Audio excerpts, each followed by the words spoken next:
everybody, welcome back to my channel. If you're new here, I'm Salem. Please hit the subscribe button. For those of you who have been waiting patiently for my next video, I just want to apologize. I've had a very eventful, rough, busy 2 weeks, and you know the saying, when it rains it pours, and you just gotta keep on keeping on. So that's what I'm trying to do. In today's video, I'll be talking about the Kentucky State Penitentiary, also known as the Castle on the Cumberland.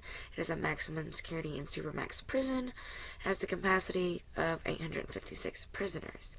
Located in Eddyville, Kentucky, on Lake Barkley on the Cumberland River. It is managed by the Kentucky Department of Corrections, and it was completed in 1886. It is Kentucky's oldest prison facility. It is also the only Commonwealth-owned facility with supermax units. So, they're used to getting higher-ranking gang members from Cali, LA, mob members from New York. They were housed at Kentucky State Pen.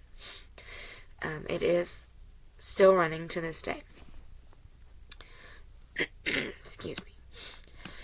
So, a lot of my research I found on this Kentucky State hauntings topic was actually a book that I was reading on. I haven't read the book, but I'd like to. I will be, when I'm able to. It's called Hauntings of the Kentucky State Penitentiary by Steve E. Asher. He is a paranormal researcher, but not only a paranormal researcher. He was actually a former guard at the Kentucky State Penitentiary. So, while doing my research, I came upon this neat, what I found was very interesting, haunting story, that I'd like to just share with you guys. So let's get to it, right? A guard was working in the 1980s. He was inspecting the 3-house cell where they once housed death row inmates. And despite the cells not being in use, they, of course, required regular inspection. So, the guard, went to inspect the cells, and after a few cells, he came upon one cell that was occupied.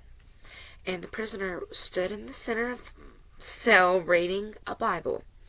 He greeted the guard, and the guard acknowledged with a nod and a smile, and continued his further inspection of the cells. So, when he got back to his office after his inspection, he approached his sergeant and asked if the prisoner had gotten a meal.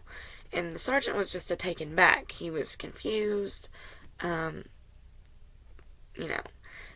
said that no one was being housed in that cell, and in fact, no one had been in that cell for nearly a month now.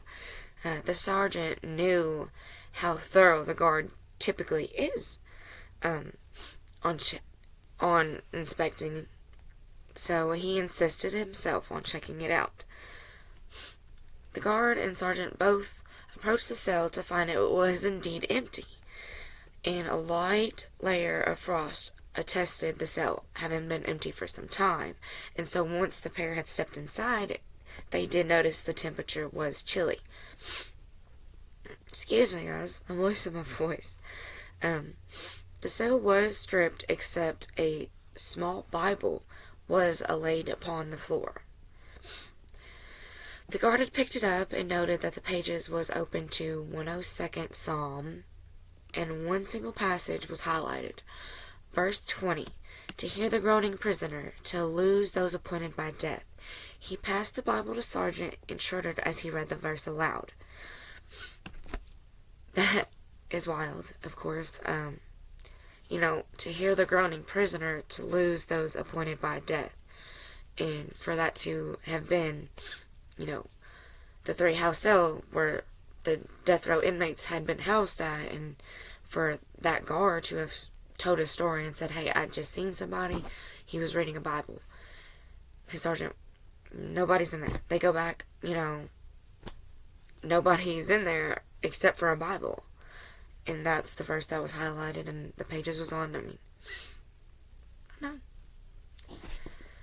Pretty crazy. But, apparently, they'll hear disembodied voices, apparitions, frequent screaming, orbs, stuff like that of that nature. And many former guards and staff have came out about this. And maybe prisoners too, I'm not for sure on that. The former guard and paranormal researcher who did write the book, Steve E. Asher, he had stated, I'm quoting it, there's not probably more than 5 or 10 feet where there hasn't been a violent act of murder, something heinous. That sticks with a place. And that is so right. Stuff of that violent nature, that does stick with a place, in my opinion.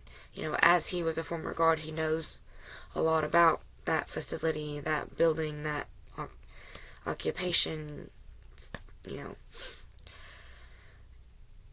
a lot of things happen, and I feel like they leave a mark, in this life, in this world, on these places and locations. So it's something to think about.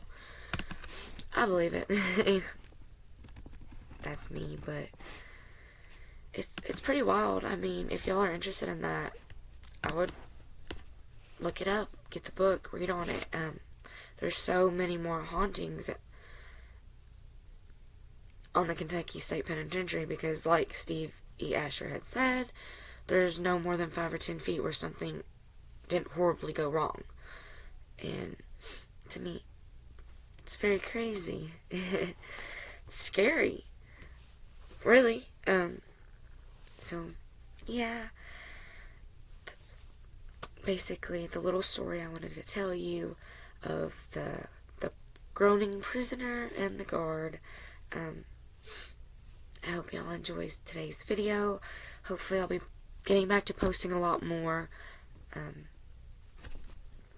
Stay kind.